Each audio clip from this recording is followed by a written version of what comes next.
A couple of Makeup Revolution products have been in the limelight of late, and for all the right reasons. A lot of people out there swear by these products and say that they work better than some of the expensive brands. So today I'm going to try some of their products on my face and see if they manage to give me full coverage.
So as you all saw, I created this look using only Makeup Revolution products, and I must say I am pretty impressed. Starting with foundation, they have 18 shades to offer, and it will be safe to say that you will definitely find your shade. Now coming to the concealer, this one is really good.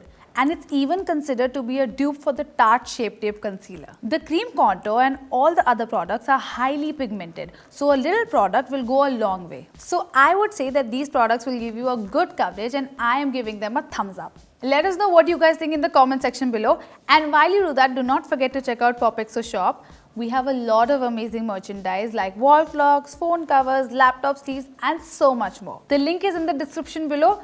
Go and check it out. And for more such makeup product reviews, keep watching POPxo Daily.